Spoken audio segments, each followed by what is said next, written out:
2025년 한국과 일본 온라인 커뮤니티에서 떠도는 무서운 소문이 있습니다. 바로 곧 일본에 초대형 대지진이 온다는 이야기입니다. 이 소문은 과연 사실일까요? 아니면 단순한 공포 마케팅일까요? 오늘 영상에서는 일본 대지진 루머의 근거, 지진학적 현실, 일본 정부 발표, 한국에 미치는 영향까지 중립적으로 분석해 보겠습니다. 일부 루머의 시작 심해어와 대지진. 먼저 이번 루머가 시작된 계기를 살펴보겠습니다.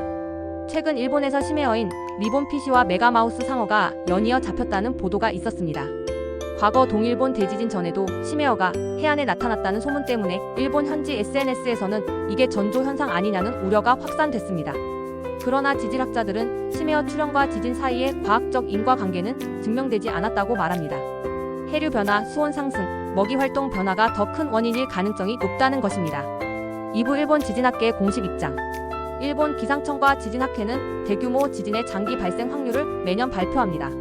예를 들어 난카이 트로프 대지진의 경우 향후 30년 내 발생 확률을 7,080%로 보고 있습니다. 하지만 여기서 중요한 점은 발생 시점은 예측 불가능하다는 것입니다. 현재의 지진 관측 기술로는 전조 현상을 통해 정확한 날짜를 알 수 없고 단지 이 지역은 지진 위험이 높다는 정도만 말할 수 있습니다. 즉, 난카이 트로프, 도카이 대지진 같은 초대형 지진이 언젠가는 일어난다는 것은 사실이지만 곧 온다라는 식의 확정적 발언은 과학적 사실이 아닙니다. 3부 일본 정부의 대응과 국민교육. 일본 정부는 매년 지진 방제 훈련을 의무 시행하고 있습니다.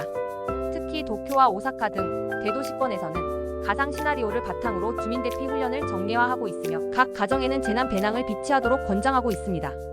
일본 국민들은 지진은 일상이라는 인식이 강합니다. 2011년 동일본 대지진 이후 내진 설계 기준이 대폭 강화되었고 지하철, 철도, 고속도로 등 주요 인프라는 자동 정지 시스템을 갖추고 있습니다. 4부 동일본 대지진의 기여. 2011년 3월 11일 규모 9.0의 동일본 대지진이 발생했을 때 쓰나미로만 2만 명 가까운 사상자가 발생했습니다. 후쿠시마 원전 폭발까지 이어지며 세계를 충격에 빠뜨렸죠. 이때 이후 일본 사회에는 언제든 더 큰 지진이 올 수 있다는 집단적 트라우마가 형성되었습니다. 최근의 루머도 이 트라우마에서 기인한 심리적 공포가 크게 작용하고 있다는 분석이 나옵니다. 5부 난카이 트로프 대지진 진짜 가능성.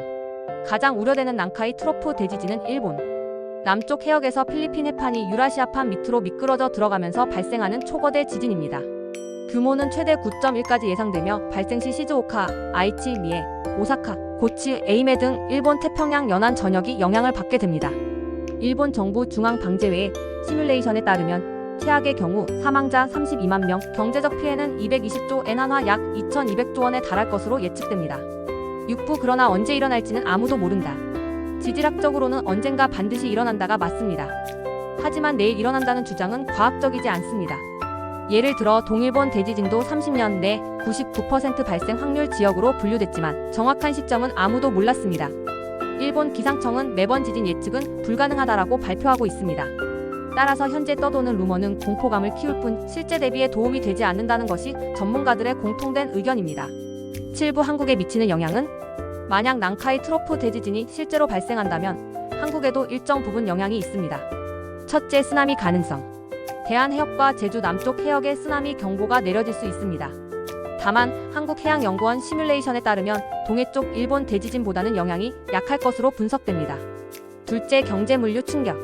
일본 항만과 공항이 마비되면 글로벌 공급망이 흔들리며 한국 수출입에도 차질이 예상됩니다. 셋째, 환율 금융시장 변동성. 일본발 경제 충격은 엔화 가치 급락과 한국 원화의 급등락을 초래할 수 있으며 투자자 심리에도 영향을 미칠 수 있습니다. 8부 루머를 대하는 우리의 자세. 전문가들은 말합니다. 지진 루머보다 중요한 것은 대비 훈련이다. 일본처럼 지진대에 있지 않은 한국도 포항 경주 지진 사례에서 보듯 중규모 이상의 내륙 지진 가능성이 있습니다. 불안만 키우는 유언비어에 휩쓸리기보다는 평소에 긴급 대피 요령, 가족과의 연락 방법, 재난용품 점검 등을 실천하는 것이 훨씬 현실적인 대비책입니다. 9부 과학과 루머의 경계. 지진학자들은 늘 경고합니다. 거짓 예언에 속지 마라. 그러나 지진의 위험성을 잊어서는 안 된다. SNS에 떠도는 심해어 출현대 지진과 같은 단순한 연결고리는 과학적으로 검증되지 않았습니다. 반면 과거 사례 분석을 통해 지역별 지진 위험도를 파악하고 대비 체계를 점검하는 것은 반드시 필요합니다. 일본 대지진 루머는 사실 두려움에서 비롯된 인간 본능의 산물일 수 있습니다.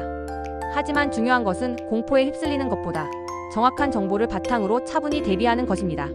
오늘 영상이 일본 지진과 관련된 루머를 바로 보고 우리의 안전을 다시 점검하는 계기가 되길 바랍니다. 여러분은 어떻게 생각하시나요? 댓글로 의견을 나눠주세요. 감사합니다.